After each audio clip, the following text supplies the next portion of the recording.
Hoy finalizamos el tema 6 con el último apartado que se titula Otros instrumentos. Nos vamos a referir a instrumentos que no pertenecen ya a la orquesta, no son los instrumentos de la orquesta. En primer lugar, los instrumentos electrófonos, que son aquellos que van conectados a la electricidad. Tenemos en primer lugar el teclado sintetizador. Todos conocéis lo que es un teclado. Aparecieron en los años 70 después de muchas pruebas y se fueron incorporando a los grupos musicales que los iban introduciendo en sus conciertos. Bien, la guitarra eléctrica surgió. Las guitarras eléctricas surgieron porque los guitarristas se daban cuenta de que no podían competir ya con otros instrumentos. Por ejemplo, una guitarra española no puede competir con una trompeta porque no se le oye. Entonces reclamaron a los inventores de instrumentos llamados luthiers, una palabra muy importante, que posibilitaran que las guitarras pudieran amplificar de alguna manera el sonido. Ya con la electricidad, los luthiers vieron que sería muy sencillo amplificar el sonido mediante un amplificador, un aparato. Entonces las guitarras ya no tienen por qué tener caja de resonancia, de ahí que las guitarras tienen el cuerpo macizo, no están huecas como la guitarra española. Y podemos hablar de dos instrumentos, lo que es la guitarra eléctrica y el bajo eléctrico. Esto es muy importante que diferenciéis bien estos dos modelos. ¿Cuáles son las diferencias? Una guitarra eléctrica tiene 6 cuerdas, las cuerdas son de acero, por eso en el mástil tiene el clavijero tiene 6 clavijas para afinar, produce sonidos más agudos que el bajo y entonces es la que se encarga de hacer las melodías principalmente y los solos. En un grupo de música pop o rock, si en algún momento tiene que hacer un solo, lo hará la guitarra, no el bajo. El bajo solamente tiene 4 cuerdas, son más gruesas, por eso en el clavijero solamente hay 4 clavijas, y entonces como los sonidos que produce son más graves, solamente se dedica a hacer una especie de melodía acompañante bajo, algo que sustenta la melodía, ¿vale? El mástil es más largo que en el de la guitarra. Así que las principales diferencias son estas, son importante que las sepáis. La guitarra tiene 6 cuerdas, el bajo tiene 4. La guitarra produce sonidos más agudos, el bajo sonidos más graves. El bajo tiene el mástil más largo que la guitarra, ¿vale? Bien, otros instrumentos, deciros que la guitarra eléctrica, surge en 1950, ¿vale? Os dejo aquí un vídeo que me ha parecido bastante interesante sobre distintas maneras de tocar, distintos estilos a la hora de tocar la guitarra. Entonces es un vídeo en el que un chico va tocando el mismo tema, pero imitando los estilos musicales de algunos guitarristas famosos en la historia.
Otro instrumento que vamos a ver ya no es electrónico, que surgió en 1890, es la batería, que como veis consta de muchas partes diferentes.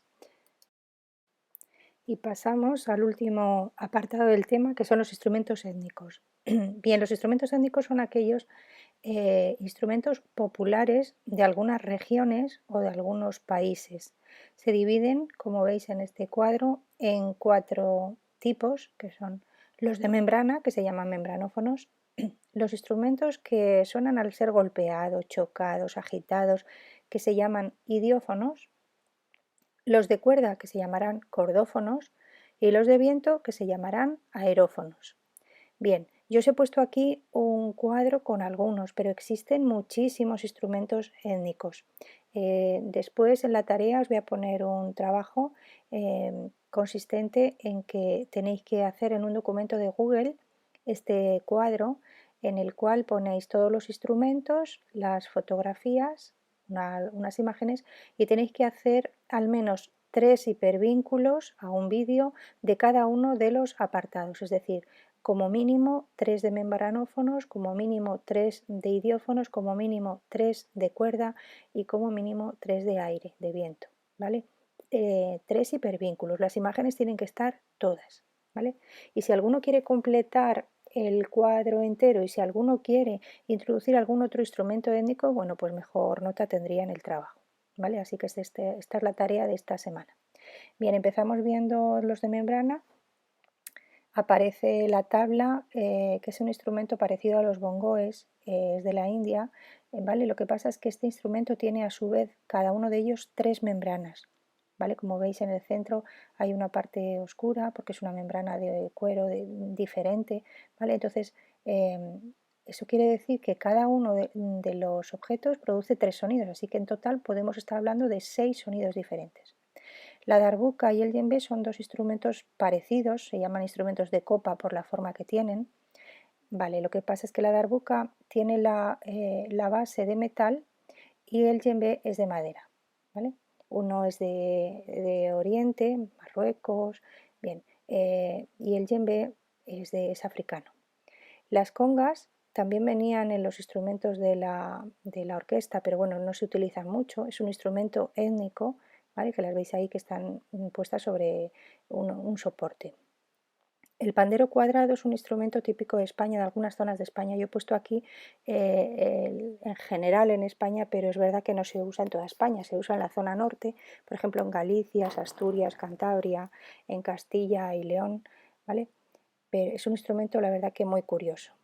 Daf es una pandereta originaria de Marruecos. Después en los instrumentos idiófonos está la kalimba o sanza, ¿vale? Que es un instrumento que tiene unas láminas de metal y una caja de resonancia. Las láminas de metal tienen distinta longitud para poder producir distintos sonidos. El gong, que lo conocéis todos, es de China. Las chácaras son unas castañuelas españolas, pero yo he puesto España, pero en realidad son originarias de Canarias. Son unas castañuelas gigantes, ¿vale? Son muy gruesas, ¿vale? Y bueno, son la verdad que muy particulares. La huesera, que también he puesto España por generalizar un poco, pero también es un instrumento típico de Canarias. En realidad es su nombre, huesera de huesos, está hecha con huesos de animales, ¿vale? Normalmente de cabra, ¿vale? Y se percute con unas castañuelas. Las sonajas de semillas, instrumento africano, y las castañuelas bereberes, que como veis son de metal. Después, dentro de los cordófonos, está el sitar, un instrumento muy bonito, la cora, también africana, la cítara en Europa, el oud de Marruecos, que es una especie de laúd, bueno, de ahí procede el laúd, ¿vale? Y con el clavijero inclinado, la balalaika, que es típica de Rusia, que tiene esa forma triangular, y el ukelele, que es muy chiquitito, típico de Hawái. Y dentro de los aerófonos, el chistu, que es un instrumento del País Vasco, muy curioso porque solamente tienes una flauta con 3 agujeros, el dedo meñique se introduce en ese agujerito que tiene ahí al final, en la base, y con los 3 dedos y la forma, es decir, el lugar hacia donde diriges el sonido, es decir, hacia la base, el medio o arriba de la pared del chistu, es como producimos todos los sonidos. las dulzainas, típicas de España, de algunas zonas, ¿vale? La trompa de los Alpes, de Suiza, el didgeridoo, un instrumento de los aborígenes de Australia, la ocarina con distintas formas, ¿vale? Y la gaita típica de Irlanda, Escocia, etc.